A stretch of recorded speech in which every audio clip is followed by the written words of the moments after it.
प्रणाम करें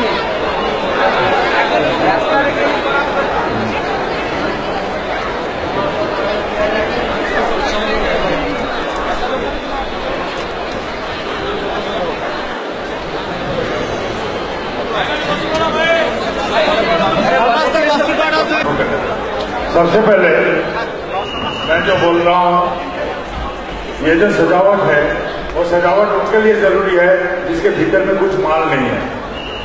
यदि मेरे भीतर में माल नहीं है वो सजावट से ही पूर्ण करना पड़ता है। तो शायद भुवनेश्वर वासी जो दादा लोग यह व्यवस्था किए हैं वो समझते हैं इसके भीतर में कुछ माल नहीं है, फाका है, इसे सजावट करके इसको ऊपर स्थापना किया जाए। पहले ही मैं बोल रहा हूँ, मैं ऐसे भी बहुत खाली डब्बा हूँ। मेरे पास जो भी है वो ठाकुर जी के सिवा और कुछ नहीं है, ऐसा कुछ दिखाने के लिए आप लोगों के पास। मेरा ठाकुर मेरे अंदर में कैसे हैं वो मैं बोल सकता हूँ। मैं एक साधारण सा इंसान हूँ। ये सजावट साधारण सा इंसान के लिए इतना सजाया नहीं जाता। ये कथा जो हो रहा है अब ठाकुर जी का हो रहा है। आपको यदि कोई बोलेगा ये चंद्रमा देखो तो उंगली को देखेगा तो चांद को देखेगा, तो मैं उस उंगली का काम कर सकता हूँ। चंद्रमा का जो रोशनी है उसका आनंद आप लोग उठा लीजिएगा। ये सजावट देखिए, इससे भ्रमित मत होइएगा मैं कुछ अलग सा हूँ। मैं एकदम साधारण सा मामूली सा इंसान हूँ। सबसे पहले बोल रहा है विनय नहीं, बिना का अहंकार भी नहीं, जो मैं सच हूँ वही मैं बोल रहा हूँ। सबसे पहले हम लोग जो लोग यहाँ आए हैं, समूचे जो लोग आए हैं, अनेक मेरे बात सुन चुके हैं, सुन के कान पक चुके हैं। जिन लोगों को सुनना हो चुका है इंटरनेट वगैरह ये सबसे, फेसबुक से, तो मैं एक भी बात बोल सकता हूँ, जो लोग सुन चुके हैं वो जो नहीं सुने उनको सुना दीजिए तो मेरा काम खत्म। इससे अच्छा और मौका क्या मिल सकता है कि मैं घर में जाके आराम से थोड़ा सा चाय पी लूं। फिर भी सुनने का इच्छा तो सबको करता है। यहाँ सीधे ढंग से बोले तो विद्यार्थी जन जो हैं उनके लिए मेरा एक सलाह है। सीधे बात हम सबको बोल के आते हैं कि विद्यार्थी जन आप लोग बाप माँ के छत्र छाया में हैं। इस वक्त आप लोग जो भी हैं, जहां भी हैं, वो उस विद्या को हासिल कीजिए जिस विद्या से भविष्य में आपका पेट चले, परिवार चले। ये विद्या अर्जन आप लोग कर लीजिए। ये विद्या बहुत जरूरी है क्योंकि उसके आधार पर आपका भविष्य निर्भर करता है। माँ बाप के छत्र छाया में रहना हम लोग का बहुत भाग्य की बात है। इस समय को बर्बाद मत कीजिए। इस समय ऐसा कोई विद्या अर्जन कीजिए जिसके लिए आपका भविष्य में अपना पेट, परिवार पालने के लिए सोचना नहीं पड़े। ये है पहली बात। दूसरी बात, इसके लिए क्या चाहिए आप लोग को? ये दोनों चीज आपको चाहिए। एक है एकाग्रता, एक है निष्ठा। ये दोनों यदि आपके पास है तो आपका कोई विद्या अर्जन के लिए कोई चिंता नहीं करना पड़ता है। यदि आप आनंद में हैं तो आप एकाग्र हो जाइएगा, और आपका एकाग्रता है तो निष्ठा भी आ जाएगा। ये एकाग्रता और निष्ठा, यही दोनों चीज आपके लिए सबसे बड़ी जरूरी चीज है। और एक बात है, जो लोग अभी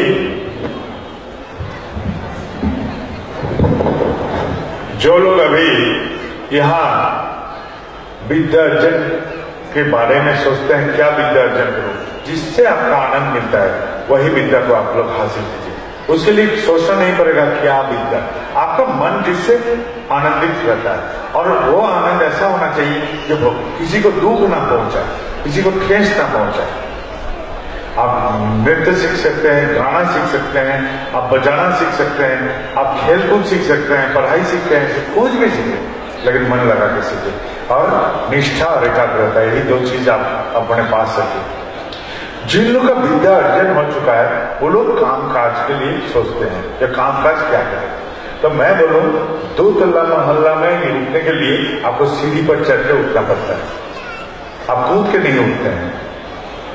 तो चढ़ने के लिए यदि आपको सीढ़ी पर चलना है तो कई कई जगह में ऐसा होता है कि आपको जो नौकरी मिला है वो नौकरी आपके लिए पसंदीदा ना हो, फिर भी आप लोग वो नौकरी का हम बोल रहे हैं छोड़िए नहीं, उसको ले लीजिए, उसको सीढ़ी का पायदान के हिसाब से व्यवहार कीजिए उस नौकरी को। उस पायदान में पैर रख के दूसरे पायदान, दूसरा से तीसरा, तीसरा से चौथा, चौथा से पांचवा करके करके यदि दूर तला में पहुंचना आपका मंजिल है तो वहां तक पहुंचे। यही मेरा सलाह है।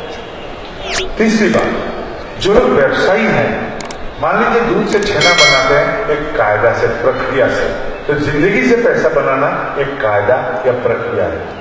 वो प्रक्रिया ठाकुर जी ने बोले व्यावसायिक पंचनीति के रूप से। ये जो व्यावसायिक पंचनीति बोले हैं, इस आधार सबसे बड़ी चीज क्या है, ये है ढांचा। इस ढांचे के ऊपर में रह के हमको व्यवसाय शुरू करना है। व्यवसाय पंचनीति कहाँ मिलेगा? ये मंदिर जैसा, केंद्र जैसा, ठाकुर जी का जहां जहां है वहां पूछ सकते हैं, कर भी दादा लोग से पूछ सकते हैं। आप जो लोग चर्चा करते हैं ठाकुर जी का बातों के लेके, उनसे संपर्क से जानकारी ले सकते हैं, किताबों से, पत्रिकाओं से जानकारी ले सकते हैं, या तो इंटरनेट में डाल दीजिए, कोई ना कोई जवाब आपको दे देगा। ये ढांचा को कोई भी मानता है, वो जुकेरबार्ग बोलिए फेसबुक वाले, या तो रामू पान वाला, उसको बोलिए, यही पंचनीति को पालन करके ही उसको व्यवसाय करना पड़ेगा, इससे अलावा कुछ नहीं। ढांचा का रूपांतर रूप आप देख सकते हैं, लेकिन यही है मूल ढांचा। इस ढांचा को ठाकुर जी ने बेखूबी से हमको सरल करके दे दिया है, इसको पालन कीजिए। इन्वेस्टमेंट जो व्यवसाय लोग आप लोग करते हैं उसका 2% रिटर्न आना चाहिए। यदि आ रहा है तो व्यवसाय ठीक चल रहा है, यदि नहीं आ रहा है तो कहीं खोट किए हैं, कहीं प्रॉब्लम आया है, कहीं असुविधा हुआ है, उसको ठीक कीजिए, मरम्मत कीजिए, ठीक कीजिए। और यदि नहीं हुआ, आपको मालूम ही नहीं पड़ रहा है कहाँ कब प्रॉब्लम हुआ, कहाँ खोट हुआ, कहाँ असुविधा हुआ, तो व्यवसाय बंद करके कुछ और कुछ कीजिए। क्योंकि पात्र में जब छेद हो जाता है उसमें पानी डालिएगा तो पानी बढ़ जाएगा। व्यवसाय यदि छेद कर चुका है आपका संसार में, आप इतना पानी डालिएगा कर्ज में पड़ जाइएगा, घर बार आपका नष्ट होगा, आप कर्ज में डूब के परिवार को ध्वस्त कीजिएगा, खुद को ध्वस्त कीजिएगा, असुविधा में डूब जाइएगा। इसलिए मैंने ये बोला। जो लोग माँ बाप यहाँ उपस्थित हैं, संतान का शादी के लिए सोचते हैं, उन लोगों के लिए मेरा एक छोटा सा सलाह है कि बेटियों को श्रृंगार सिखाइए। श्रृंगार का मतलब है सजना धजना सिर्फ नहीं, वो कैसे खाएंगे, कैसे पढ़ेंगे, कैसे आचरण करेंगे, किस जगह में कैसे बर्ताव करना चाहिए, किस स्थिति में कैसे व्यवहार कथा बोलना चाहिए, ये समुदाय व्यक्तिगत प्रकाश को सिखाइए। बेटा को सिखाइए, चेहरा से नहीं, वृत्ति परिचय से नहीं। तुम्हारा परिचय बनता है खुद का कर्म प्रांता से, तुम्हारा कर्म प्रांता से तुम्हारा परिचय बनता है। और फिर अपने रिश्तेदारों को, हितैषी जन को, सजाती के आदमी को बोलिए, ठीक संयोग आ जाएगा शादी ब्याह में। इसके लिए आपको सोचना नहीं पड़ेगा, यही सहजतम उपाय है। जो लोग अस्वस्थ हैं, बीमार हैं, उनके लिए मेरा कुछ सलाह या सुझाव है। क्यों? क्योंकि देवघर में एक बात बोलते हैं, देवघर में एक लड़का आश्रम का कार्यक्रम सहयोग करने पीछे के गांव से आता है। उसका खेलता कूदता बच्चा अचानक बीमार पड़ गया, बहुत इलाज करवाया, कोई ठीक नहीं हुआ, वो ठीक नहीं हुआ। और लाचारी से हमको आके बोलता, दादा क्या करें? मैं साथी को बोला, इंटरनेट खोल, दबाता हूं, वो जैसा जैसा बोलता है उसको लिख देते। इंटरनेट में उसने डाल दिया जो जो बच्चे का हुआ था, उसका बाप के नजर में आया, वही बात बोल दिया। इस हिसाब से इंटरनेट ने एक रोग का निर्णय किया जिसका कोई चिकित्सा एलोपैथी में नहीं था। मैंने भुवनेश्वर में रवि भाई हैं, उनको खबर करवाया मेरे फोन से, उन्होंने एक दवा बोल दिया टेलीफोन से, देवघर बाजार से उस आयुर्वेदिक दवा उसको दे दिया गया।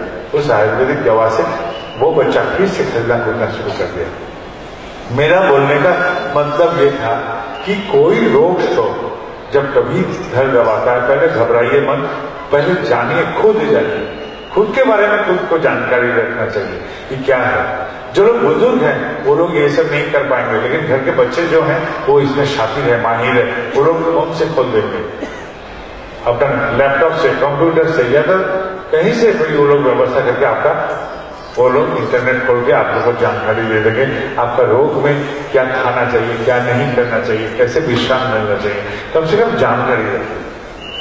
फिर अपने नजदीकी कोई डॉक्टर से आप उनको चिकित्सा करवाइए। और सबसे बड़ी बात है आनंद में रहिए। ये आनंद में रहना बहुत जरूरी बात है। तो आनंद पाने के लिए हमको जीवन में कुछ कायदा को अपनाना पड़ता है। सबसे पहले मान लीजिए जीवन कैसा है, एक तेज धार नदी जैसा। उस तेज धार नदी में हम एक नाव लेके जा रहे थे, तो आप उतरेंगे जब, तो क्या करेंगे, नाव को पार के गाछ के साथ बांध देते हैं। ये जो बंधन होता है, इस बंधन से नाव हिलेगा डुलेगा लेकिन भागेगा नहीं। मान लीजिए यही बंधन है जिंदगी का दीक्षा। ये बंधन जरूरी है। वो बंधन रहने से जिंदगी हिलेगा डुलेगा भागेगा नहीं। और बंधन नहीं रहता तो नाव जैसे खाड़ी में जाकर गिर के चूर चूर हो जाता, वैसा मेरा जिंदगी भी इधर उधर नष्ट हो सकता है। इसको एक बंधन में बांध के रखना जरूरी है सबका। दूसरी बात, क्यों दीक्षा लें? मैंने एक गाय का कहानी बोलता हूं। एक गाय घास का लालसा में रह गया था जंगल के किनारे। उसका साथी सब मालिक के साथ घर चला गया। शाम कैसे ढल गया उसको ख्याल नहीं। इतने में एक बाघ निकला, उसको देखा तो उसका पीछा किया। गाय ने भागता हुआ एक कचरे में जाकर फंसा। बाघ भी उसको पकड़ने के लिए कूदा तो कूदा, वहां रह गया दोनों प्राण। बाघ भी कचरे से निकाल कर उसको खा नहीं पा रहा है और गाय भी वहां से निकाल के भाग नहीं पा रहा है। अब बाघ बोला कचरा सूख रहा है, सूखने के बाद पहले तुझे खाऊंगा। गाय ने हंस के बोला क्या खाएगा तू? मेरा कान तो एकदम खरा है। वहां घंटे का आवाज मिल रहा है, शंख का आवाज मिल रहा है। मेरा मालिक है, वो खुद खोजने के लिए आ रहे हैं। साथ में बहुत साथी है उनका और वे साथी सब साथ में भाला लाठी ये सब लेकर आ रहे हैं। और जो आ रहे हैं मुझे तो उद्धार कर ले जाएंगे, तेरा तो मालिक नहीं है, तेरा क्या हाल होगा तू समझ। अब अपने परिवार में माँ बाप, पति पत्नी, बच्चे का कुछ हो जाता है तो हम लोग को बहुत चोट पहुंचता है। चोट कहाँ पहुंचता है? शरीर में नहीं, वो मन में पहुंचता है। इस मन को वो भ्रमित कर देता है, हमको दुर्बल बना देता है, हमको नाजुक बना देता है। उस स्थिति में ऐसा कोई चाहिए जिसको पकड़ के फिर जिंदगी आगे की ओर बढ़े। जैसे कि कुआं में हम गिर गए तो एक रस्सी के सहारे हम कुआं से निकल के आ सकते हैं। तो वैसा ही जिंदगी के अंधेरी स्थिति में जिसको पकड़ के हम आलोकित हो सकते हैं वही गुरु हो सकते हैं। ऐसा तो तंत्र मंत्र में बोला गया है। गु का अर्थ है अंधेरा, रू का अर्थ है आलोकित होना। अंधेरा से जो आलोकित करते हैं वही है गुरु। पत्नी का देहांत हो गया तो पति अगला निवाला कैसे खाएगा? पति का देहांत हो गया तो पत्नी अगले निवाले कैसे खाएंगे? बेटा का कुछ हो गया तो बाप मां अगला निवाला कैसा उठाएगा? ये तो समस्या है। दूसरी बात, अभी किसी के मन में होता है कि हम दीक्षा लेके क्या करें। तो मैं बोला दीक्षा लेके पंखा लेके बैठे रहोगे तो क्या होगा? कुछ नहीं मिलेगा। दीक्षा लेके भी बैठे रहोगे कुछ नहीं मिलेगा। दीक्षा लेके तुमको कुछ करना पड़ेगा। जैसे कि पंखा लेके तुमको हाथ हिलाना पड़ता है, वैसे दीक्षा लेके भी तुमको कुछ करना पड़ेगा। चुपचाप बैठे रहोगे कुछ नहीं मिलेगा। सामाजिक तरीके से हम लोग कैसे करते हैं? बंदर जैसा। एक बंदर का कहानी पढ़े थे, टोपी वाला का टोपी लेके वो भाग गया। अब टोपी मंगवाने के लिए बहुत कोशिश किया, पत्थर फेंका, फेंका, कुछ नहीं हुआ। टोपी वाला ने टोपी अपना सर का जब पटका दिया तो बंदर ने सब टोपी फेंक दिया। गाछ के ऊपर से टोपी मिल गया, बंदर वाला टोपी उठा के लेके चला गया। तो यही था बात। तो बंदर वाला जैसा किया वैसा हम लोग करते हैं। बंदर जैसा देख के करते हैं। कोई गाली देता है हम गाली दे देते हैं, वो पत्थर मारता है मैं भी पत्थर मार देता हूँ, वो हमको मंद आचरण करता है मैं भी मंद आचरण कर देता हूँ। यही हम लोग नियम कर लिए हैं, यही जिंदगी का नियम कर लिया। तो इस नियम के बाहर आने का एक कायदा है। क्यों? क्योंकि मेरा मन है, जीव जंतु से मेरा कुछ फर्क है। बंदर जैसा नहीं हूं मैं। जीव जंतु का 3 ही चीज चाहिए मोटे तरीके से, आहार, निद्रा, मैथुन। लेकिन मैं इंसान हूं, मेरे में मन है और मन के साथ मैं जीता हूं। मन दिया है ईश्वर ने सोचने के लिए, संभावना जगाने के लिए, जैसा हूं उससे और भी बेहतर जिंदगी कैसे बनाया जाए, यही मेरा पहली सोच रहती है। जिस अवस्था में उस अवस्था से और भी बेहतर कैसे बनाऊं, तो यही उपाय है। सबसे पहले उपाय है जो ये जो स्थिति कर रहा है, मन आचरण क्या, मेरे ठाकुर के साथ करता तो मेरे ठाकुर क्या करते, यही सोच के मैं उसके साथ आचरण करेंगे, वही आचरण करूंगा जो ठाकुर करते। वो गाली दिया था, मैं गाली दे दिया उसको, अभी नहीं देंगे। ये गाली यदि ठाकुर को देता, ठाकुर उसके साथ क्या व्यवहार करते, वही सोच के हम करूंगा। वो पत्थर मारा था, मैं ढेला मार दिया, अब नहीं मारूंगा। वो पत्थर यदि ठाकुर को मारता तो ठाकुर क्या करते हैं उसके साथ आचरण, ये सोच क्या। इन आचरण को मैं सोच के किया, यही है ठाकुरत्व जगना। ठाकुरत्व नहीं जगने से कोई तुम्हारा केंद्र नहीं, ठाकुर नहीं। ये ठाकुरत्व जगना सबसे बड़ी बात है, सबसे बड़ी जिम्मेदारी मेरे जिंदगी में मेरे लिए है, ठाकुरत्व जगना। ये सोच पहले होना चाहिए और ये सोच के अनुसार एक कर्म विधि भी होना चाहिए। फिर क्या करेंगे हम लोग, ज्ञानी और अज्ञानी बोल के दो प्राण रहता है धरती में। अज्ञानी क्या करेगा, वो मंदिर में खोजेगा भगवान को, मूर्ति में खोजेगा भगवान को, इंसान में खोजेगा भगवान को। और ज्ञानी जो है वो खुद के भीतर भगवान को जगाने का कोशिश करेगा। जैसे कि मंथन करने से ननी का उत्थान होता है, वैसा इन आचरणों को, ठाकुर जी का जो इन आचरणों को हम आपतीकरण करते गए, अपनाते गए। ये इन आचरणों को खुद अपनाते गए। इन आचरण को मैंने कोशिश करते रहा कि हम अपना के भी मैं भी चलूंगा जिंदगी में, ये सोच के हम लोग चलने की कोशिश करते रहे। इन आचरण को करते करते फिर ये बुद्धि नहीं प्रयोग करना पड़ेगा, ठाकुर क्या करते ये सोचना नहीं पड़ेगा, वो सदा होते रहेगा, जिसको कहते हैं संस्कार। संस्कार की क्या चीज है, मान लीजिए हम पैखाना में जाते हैं, सोच करके ही आते हैं, भूलते नहीं है, सहज बात से यही है संस्कार। जिसको हमको सोचना नहीं पड़ता वही है संस्कार। तो ठाकुर जी का इन आचरण जैसे कि हमको संस्कारगत हो गया, तो यही है संस्कार। संस्कार में हो जाने से तब आदमी बोलेगा ये ठाकुर जी का आदमी है, इसका प्रकाश ठाकुर जी जैसा है, उसके लिए कपड़ा नहीं चाहिए, कुछ नहीं चाहिए, उसका प्रकाश ऐसे ही हो जाएगा। ठीक है, तो यही हम बोलना चाहते हैं, इसका प्रकाश उपयुक्त है, ठाकुर जी का प्रकाश इससे झलक रहा है, इसी में आनंद है। तो यही सबसे बड़ी बात है, यही सबसे बड़ी जिम्मेदारी है हम लोग का, कि ये जो आचरण हमारा संस्कार में आ गया, इसी को कहते हैं जजन, या परम पिता का संस्कार ही मेरा संस्कार हो गया। सबसे बड़ी पुण्य की बात। अब क्या इसी में खत्म नहीं, इसमें बात खत्म नहीं होगा। ईश्वर को पूछा क्या, एक दिन नारद ने पूछा, हे ईश्वर आप कहाँ रहते हैं? ईश्वर ने बोला, नाहं तिष्ठामि वैकुंठे जगिनां हृदयानां न। नारद बोले, आप वैकुंठ में नहीं रहते हैं, जोगी के हृदय में नहीं रहते हो, तो कहाँ रहते हैं भगवान? तो भगवान ने बोले, मेरा भक्त जहां मेरा गुण कीर्तन करते हैं वही मैं विराजता हूं। जब मैं वो जो सब्जी वाला के साथ सब्जी लेने जाता है, उसके साथ जब ठाकुर जी का बात किया, वहां वो उपस्थित हो गया। वो रिक्शा के साथ जब चला, रिक्शा वाला से बात किया था, ठाकुर जी वहां उपस्थित हुए थे। वो जो ऑटो में आया था, ऑटो वाला से बात किया, ठाकुर जी वहां उपस्थित थे। जिसे पैसा उधारी लिया था, ठाकुर जी वहां उपस्थित थे।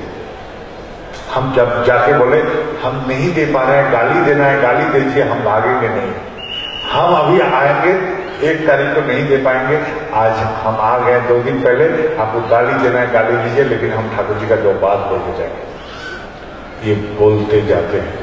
ये बोलने का प्रकाश से क्या होगा, इन जो ठाकुर जी को जाजन में करता रह गया, ये क्यों करता है? सत्संग में स्वर्गवास। तो जब जब हम जाजन करते तब तक ठाकुर जी प्रकाश वहां रहते हैं। हमारा इंद्रिय ग्राह्य नहीं है, लेकिन वो रहते हैं, क्योंकि भगवान बोले हैं वो विराजते हैं जहां उनका गुण कीर्तन होता है। और भगवान का साकार रूप ही है गुरु, तो ठाकुर मेरे गुरु हैं, उनका साकार रूप। तो जाजन करते हैं वही है सत्संग, जाजन करते हैं वही है स्वर्गवास, या सच में रहता है।